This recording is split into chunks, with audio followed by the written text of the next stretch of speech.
Buenos días, entonces, aquí está con este esfuerzo extraordinario. Estamos ya en el espacio correspondiente a geopolítica. Buen día para todos y gracias por estar con nosotros y con toda la programación de EN Televisión, con este esfuerzo a través de la tecnología de la comunicación e información en razón de la dificultad de estar en persona, de estar en presencia en el estudio. Estamos tratando de resolver este asunto. Vamos a ver, como siempre comenzamos nuestra entrega diaria, vamos a ver cómo están las condiciones del tiempo, porque los virus y todo lo demás también tiene que ver con el tiempo. Y a pesar de las dificultades, el tiempo también es muy importante para la República Dominicana y para todo el mundo. Según meteorología, aunque las condiciones del tiempo estarán bajo la influencia de una vaguada que al interactuar con los efectos locales estarán provocando nublados para producir en horas de la tarde chubascos locales con posibles tronadas sobre las regiones noreste, sureste y la cordillera central. Para mañana viernes se estará acercando otra vaguada que incrementará ligeramente la nubosidad, por lo que para la tarde se espera que ocurran algunos chubascos locales que puedan llegar a ser moderados en ocasiones con tormentas eléctricas hacia las regiones norte, noreste, sureste y también en la cordillera central. De modo que mañana, iniciando el fin de semana, pudiera estar ocurriendo importante lluvia en la geografía nacional. Es importante que la gente se mantenga guarecida, no solo por la lluvia, sino principalmente por lo que significa esta, esta tragedia del coronavirus. Como dijo ayer anoche el presidente de la República, y ha sido la prédica a nivel internacional siguiendo las instrucciones, naciones de la Organización Mundial de la Salud, que quedarse en casa es la receta perfecta para evitar el contagio con el coronavirus. Sin embargo, ciudades como San Francisco de Macorís, ayer tuvo el Ejército Nacional que tomar la ciudad y proclamar el comandante de la brigada que fue enviada a esa ciudad, que acabó el relajo, así con esa expresión tan amplia. Se acabó el relajo porque la gente de San Francisco de Macorís entendía que lo que estaba ocurriendo era como un deporte y estaban jugando en los billares, en, vendiendo, comprando y vendiendo en los lugares normales donde hacen actividad y con la aglomeración de personas. Entonces, la, el ejército, el ejército nacional tuvo que hacerse cargo junto con la policía. Evidentemente los francos macorizanos no le estaban haciendo caso a la policía. Y entonces el ejército fue y dijo que acabó el relajo, como dicen en el Cibao, últimamente. Bueno, y la gente ha tenido que estar, para salir, en el día de hoy, según he visto algunos reportes, para salir ha tenido que comunicarle a los militares y policías la necesidad de estar en la calle. Porque da la casualidad, o como un dato trágico, que fuera de Santo Domingo y el distrito, la capital, en San Francisco de Macorís está el mayor número de contagiados. 29 había este reporte de ayer. No vi el reporte del ministro de Salud Pública del día de hoy, no tengo el dato.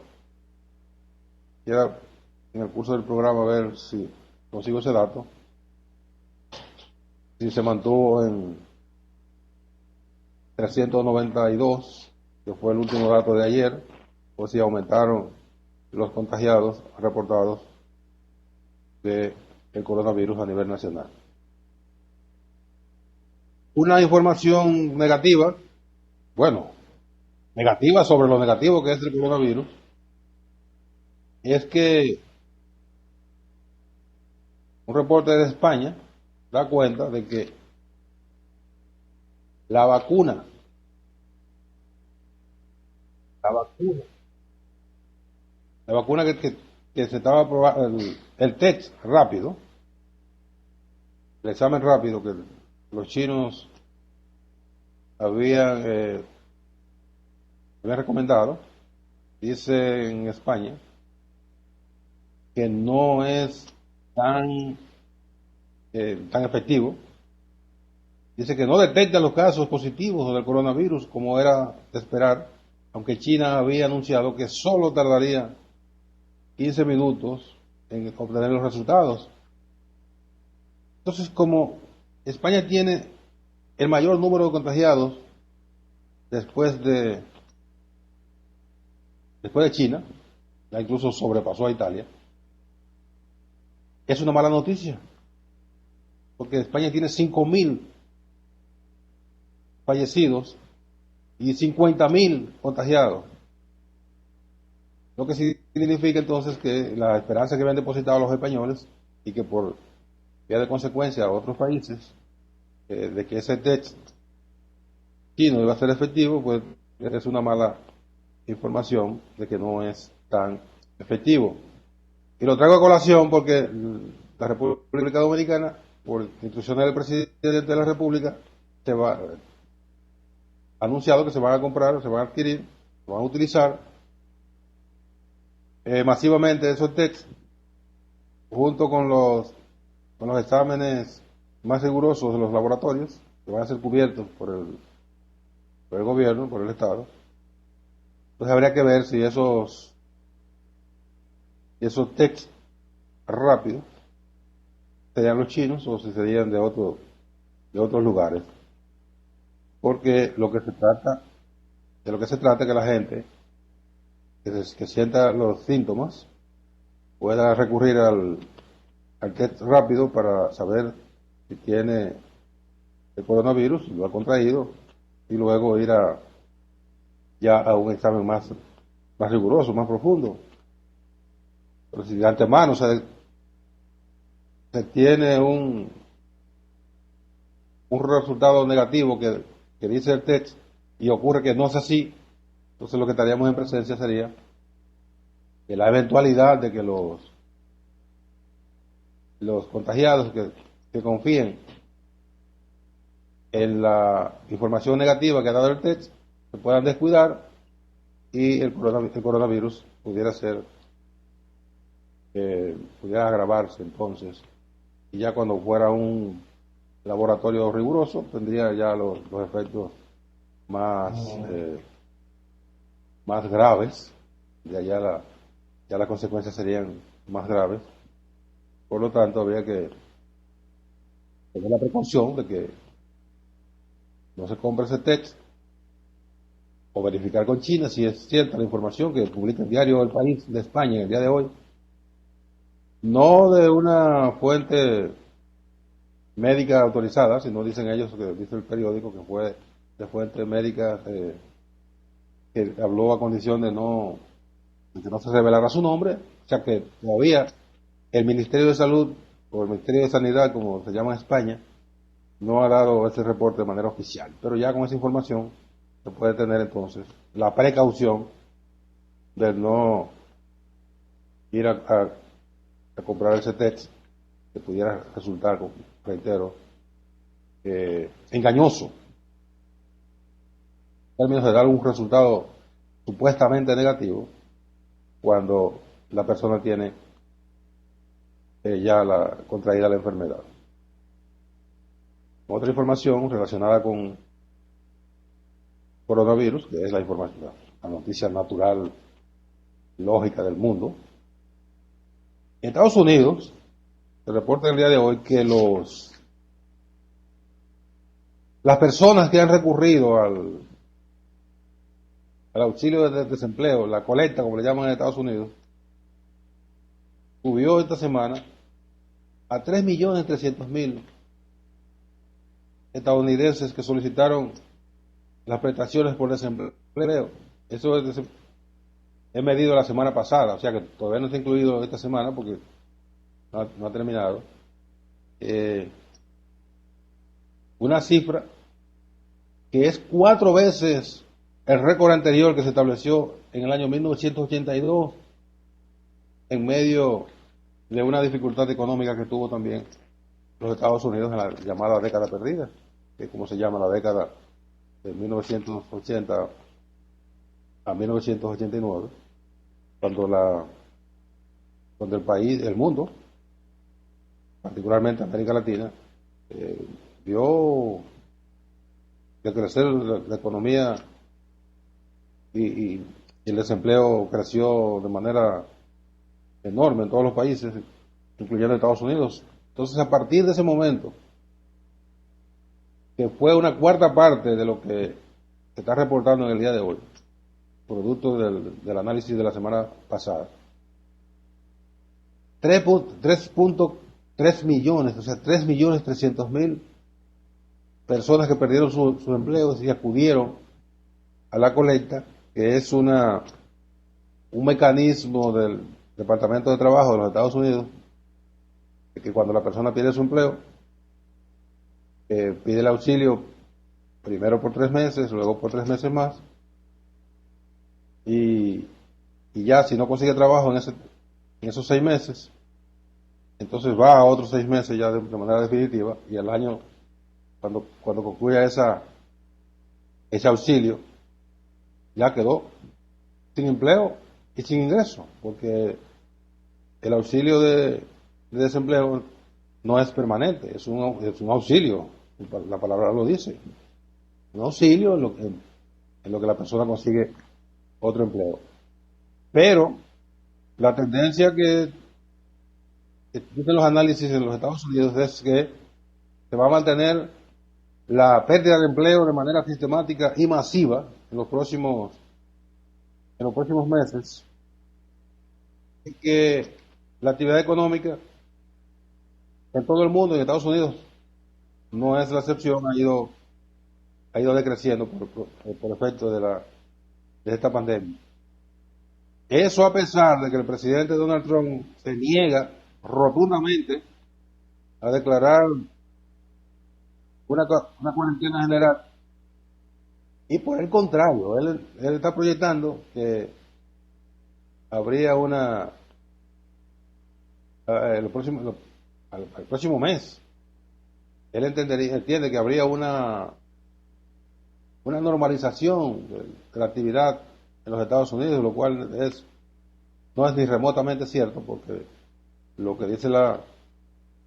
OMS, la Organización Mundial de la Salud, es que el coronavirus mantiene una tendencia a incrementar sus efectos a nivel mundial, por lo que significa entonces que los países ni por asomo van a retomar la normalidad. Entonces el presidente Trump se niega a lo que dice: no vamos a cerrar Estados Unidos, vamos a retomar la actividad normal de nuestro país, vamos a producir, vamos a consumir. Pero eso es lo que piensa el presidente Trump. Pero con estos reportes que le están dando los médicos, los encargados de mantener la salud en los Estados Unidos, le están diciendo: presidente, no se puede pensar en normalidad mientras no se produzca la reversión de la curva, que la curva comienza a bajar, y hasta ahora la curva se mantiene en su espiral hacia arriba, lo que significa que por más que quiera el presidente Trump, y quieren todos los presidentes del mundo, todos los líderes del mundo quisieran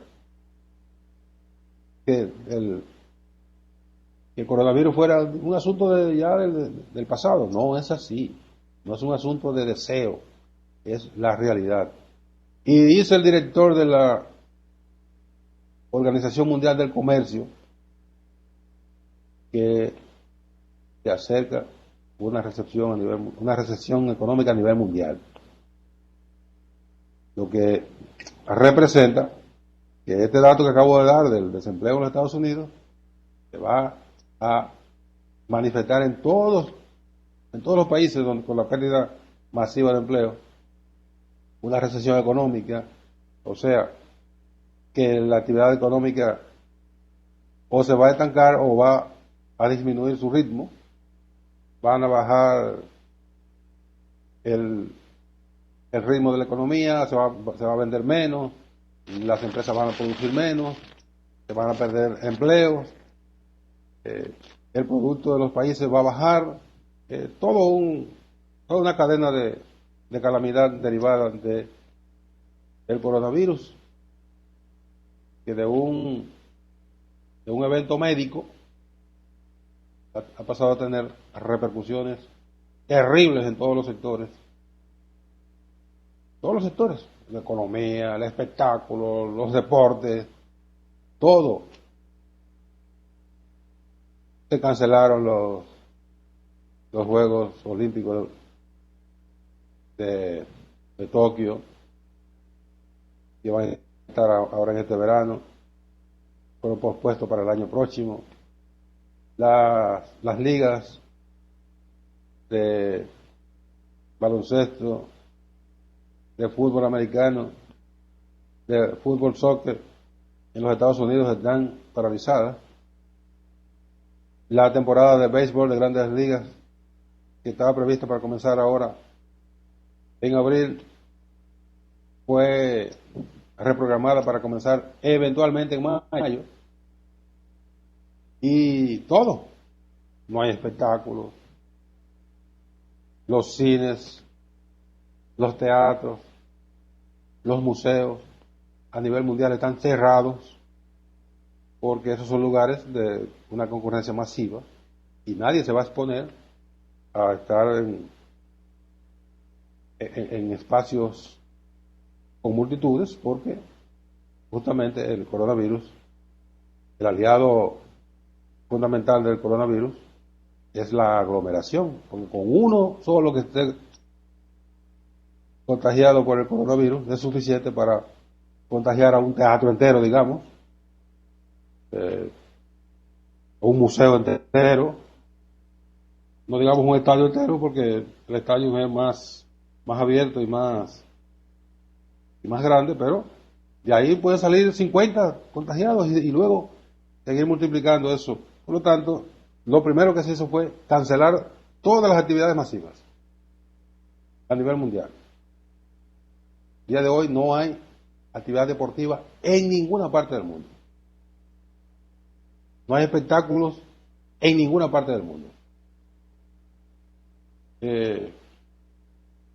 es una tragedia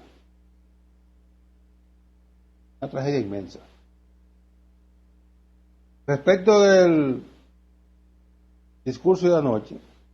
del presidente de la República, que el día de hoy dice el presidente del Colegio Médico Dominicano, Waldo Ariel Suero, que apoya la parte de las medidas económicas, porque son medidas importantes que van en auxilio de las personas que están siendo más impactadas en términos económicos por el coronavirus, pero que en términos de salud, dice él, que lo que dijo el presidente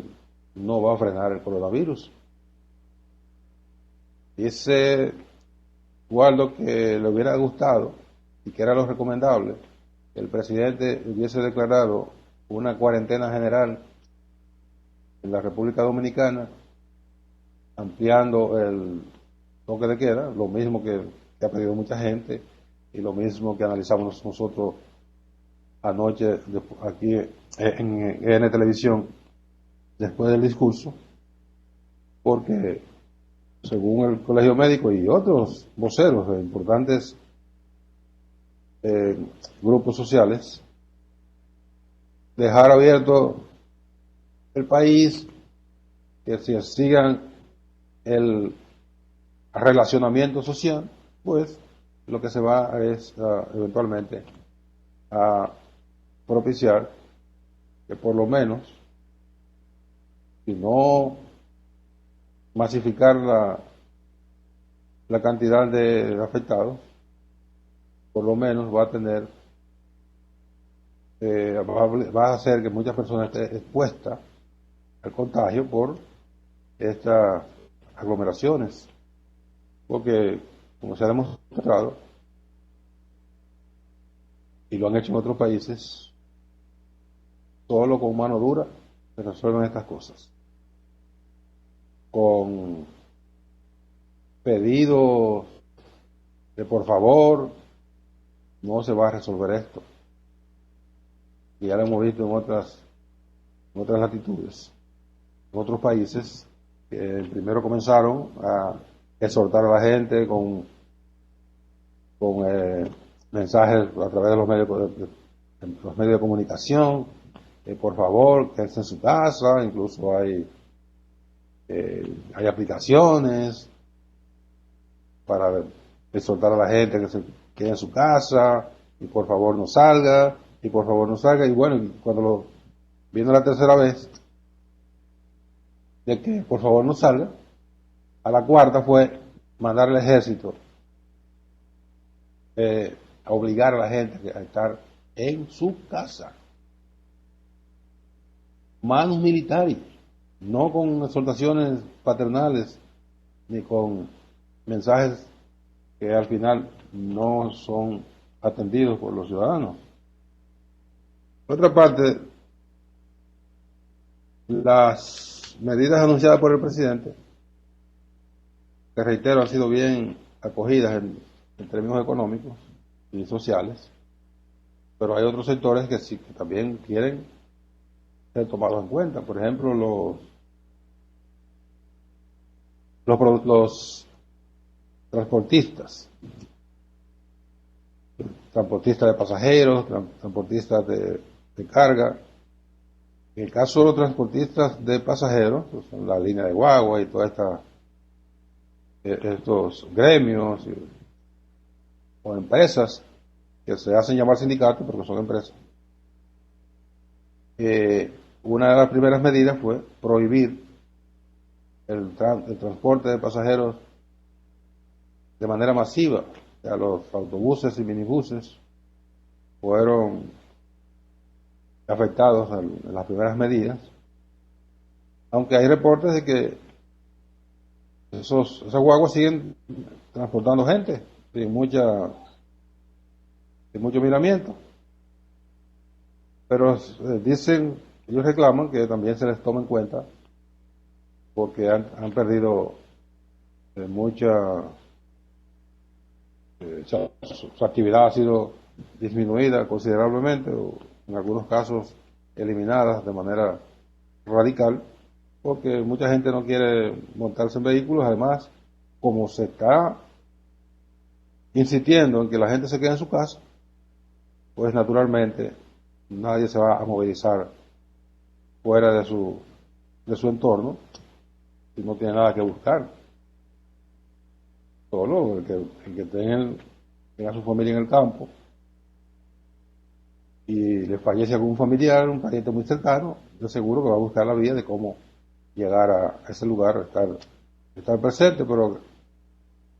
aquellas personas que no tengan una necesidad imperiosa de movilizarse, no van a salir a tomar una voladora o un autobús donde vayan 30 o 40 personas. Entonces ese sector quiere que el presidente tome en cuenta para que también sean compensados. Creo que tenemos una pausa, ¿verdad? Vamos a una pausa y cuando regresemos ahora hablaremos un poco más sobre esta gravísima situación en que está inmersa la República Dominicana con esta pandemia del coronavirus. Venimos ahora.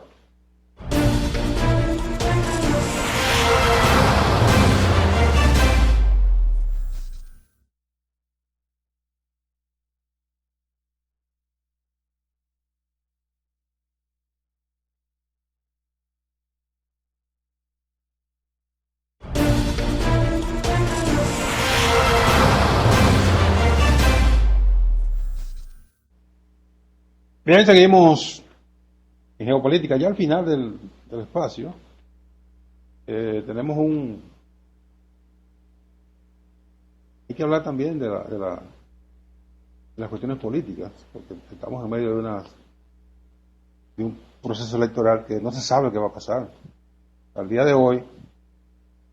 eh, hay una incertidumbre generalizada en torno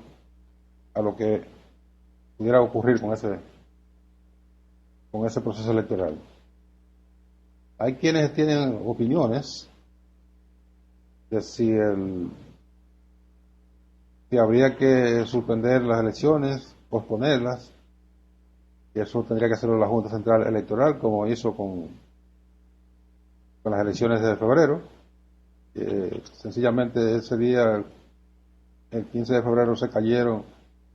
las elecciones, el 16 de febrero se cayeron las elecciones y hubo que reprogramarlas, y la Junta las reprogramó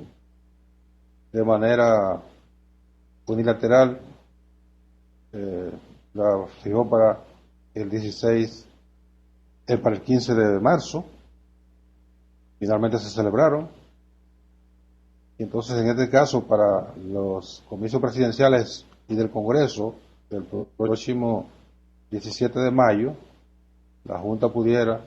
en caso de que persistiese la emergencia, pudiera la Junta fijar las elecciones no el 17 de mayo, sino el 28 de abril, perdón, el 28 de junio, que es el espacio correspondiente que establece la Constitución para la segunda vuelta, cuando ha habido segunda vuelta, que fue la única ocasión en que hubo segunda vuelta, fue en el año 1996. De allá para acá, en todos los procesos, ha habido una definición en primera vuelta, pero la Constitución establece la fecha de 45 días después de las elecciones de primera vuelta de mayo para celebrar la segunda vuelta. Entonces habría que reprogramar para celebrar la primera vuelta en la fecha de la segunda vuelta, y que se estableciera un mes más, no se puede hacer más de ahí, para la eventual segunda vuelta. Estaríamos hablando de el último domingo de julio, que vendría cayendo 26, 27 de julio, más o menos, por ahí, una fecha así. Vamos a ver qué día caería el 28 de julio, abril, mayo, junio, julio. Vendría cayendo exactamente 27 de julio, que se fijara esa fecha para la segunda vuelta. Porque lo otro sería, y entonces ahí ya entraríamos en un laboratorio de ideas, y un laboratorio incluso de lucubraciones, de conjeturas. Lo más grave sería que no se pudieran celebrar las elecciones ni en mayo, ni en junio, ni en julio, y como no puede haber un vacío de poder, alguien tiene que ocupar la presidencia de la República. Entonces habría que recurrir al interinato que establece la Constitución. Esto es, a falta del presidente, vicepresidente. A falta de ambos, presidente de la Suprema Corte de Justicia. A falta de los tres, presidente de la Asamblea Nacional. Y a falta de los cuatro, presidente de la Cámara de Diputados. Estamos hablando en un terreno muy remoto, porque si no puede seguir el presidente de la República, pues su periodo termina el 16 de agosto a las 10 de la mañana, y tampoco puede la vicepresidenta porque su periodo termina igual que el presidente. Entonces vendría el presidente de la Suprema Corte de Justicia. Pero todo eso es en un escenario casi trágico, que no se pudiera celebrar de aquí a 4 meses, 5 meses, las elecciones, entonces ya estaríamos pisando el terreno casi de lo catastrófico. Pero, como están las cosas pintadas y conforme ha ido reportando la Organización Mundial de la Salud, el pico máximo del coronavirus no ha llegado, o sea, no ha llegado al punto más elevado para que luego comience a descender. Habría que ir pensando en todos esos escenarios para el desenlace de las elecciones en la República Dominicana. En todo esto tendría que haber un consenso, un entendimiento de los partidos políticos, en que intervenga el Congreso, que intervengan los partidos, la Junta Central Electoral, el Tribunal Constitucional para arreglar un poco las cuestiones. Y hay quienes opinan que habría que ir a modificar la Constitución. Entonces, ay, no, esa parte no toquemos esa tecla, dejemos esa tecla tranquila por ahora y busquemos las vías de solución por otros mecanismos que no implique convocar la Asamblea Nacional Constituyente. Eso sí, no podemos estar de brazos cruzados esperando lo que vaya a ocurrir, sino ir perfilando posibles soluciones, ir perfilando posibles salidas a lo que se pudiera presentar como un tranque institucional que tiene sus vías de salida. No hay que tampoco romperse la cabeza ni traer a expertos de ninguna parte para saber cuál sería la eventual salida a estos posibles nudos que se presentarían para las próximas elecciones presidenciales y congresuales. Gracias por su atención este día. Mañana viernes, vamos a ver si podemos interactuar de nuevo con ustedes a través de este mecanismo de comunicación a distancia que nos posibilita la comunicación aún recluido en nuestro hogar, con nuestra familia. Pasen un buen día.